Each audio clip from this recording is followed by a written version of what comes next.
Crafty friends, it's Courtney Brickner, the CD behind the Crafty Brick.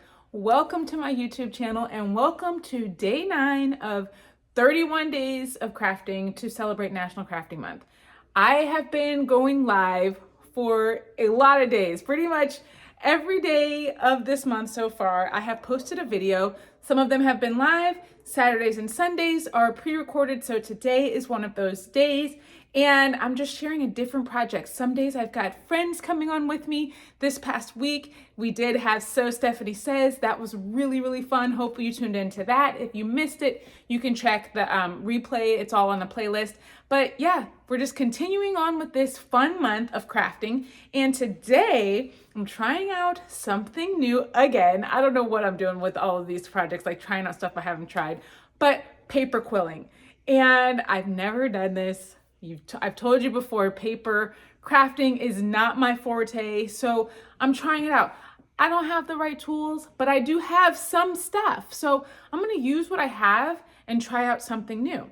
I am using some cardstock and I'm using some tweezers because that's what I have. And I feel like sometimes you can make things just by using the materials that you have. So that's what I'm gonna show you today.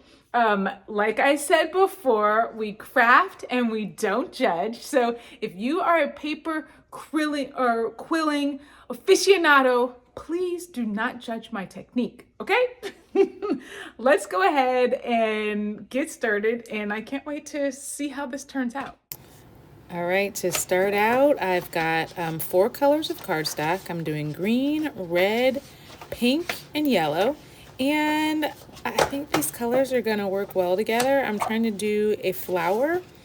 I'm just gonna cut 2 at a time just to make sure that we've got nice clean cuts. I don't wanna have too much paper in at once. So I'm just cutting like, I think they're about 1/2-inch strips, and we're gonna go from there. To be honest, I'm not quite sure how many I need. So I'm just starting out with a certain amount and then we'll see if we need to add more.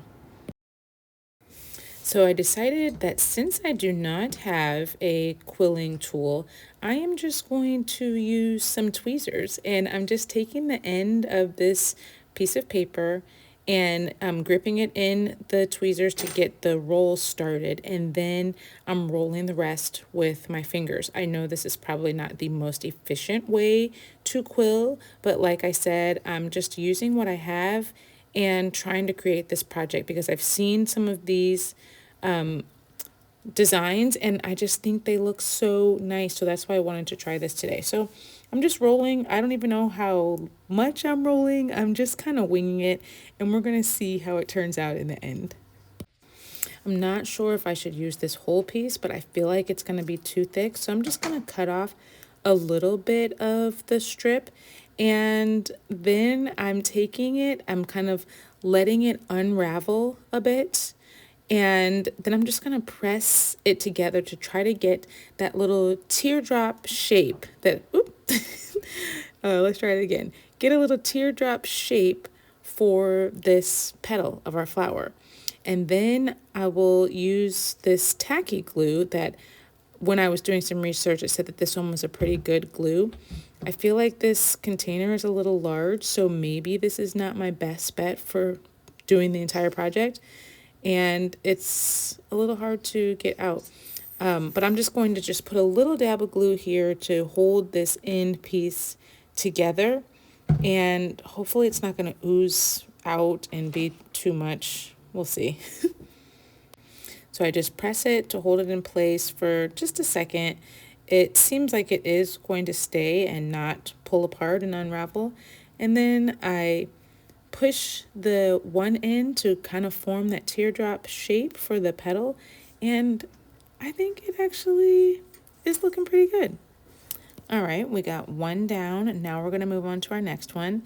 This time I'm going to try something a little bit different and not even let go of the tweezers until I get to the end. I'm just kind of winding it, and it is working perfectly. So I don't even have to twist with my fingers like I did for the first one. So I just wind it all the way to the size that I want, pull the tweezers out, and then cut off that little excess piece of the paper and then glue it together. So that's what I'm going to continue to do throughout this whole process, and hopefully we're going to have a nice result in the end.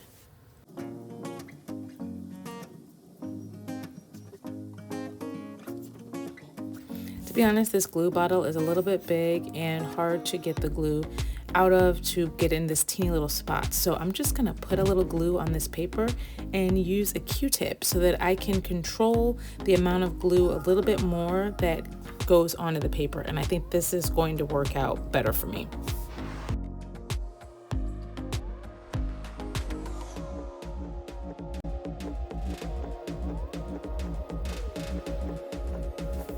Some of the shapes I left as just plain circles and didn't do the pressing method to turn them into petals, and some of them I turned into the little teardrop petal.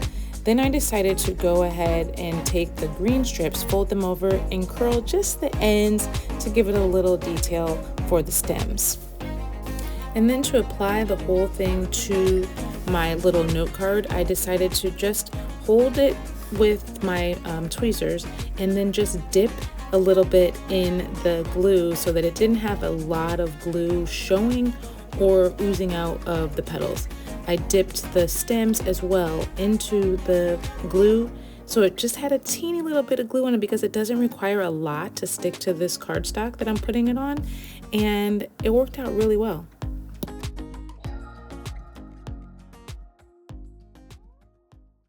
I really liked the way it was looking, but I didn't like the way the edges of the card were looking. So I just took my little clipper and made rounded edges along all of the corners. And I think that really made all the difference. I think this is going to be so cute to put on a card, or to make for the card to put on a present. And I think it will just be a really cute finishing touch. And I love that I was able to make it. Oh my gosh, look at this. It turned out so good. I think paper quilling is actually really fun. Maybe I'm turning into a paper crafter. Maybe I'm a paper crafter at heart. I didn't even know it. I love how this turned out. I think that my tweezers actually worked really well. So who knows, if I actually have the proper tools for quilling, maybe it would be even easier for me. But the tweezers worked out great, and I thought this was a fun project. I like how it turned out. I'm going to put this on a gift for my friend. And I hope that you enjoyed this today. If you did, please don't forget to like, subscribe, turn on the notifications, because I will be here again tomorrow. Tomorrow, we'll be back to live crafting, and it's going to be a really fun time. The month is just going to keep going. I'm doing it for 31 days, okay? So I'm happy you're here with me. Thanks for joining. I'll be back tomorrow. Until then, stay crafty, my friends. Bye.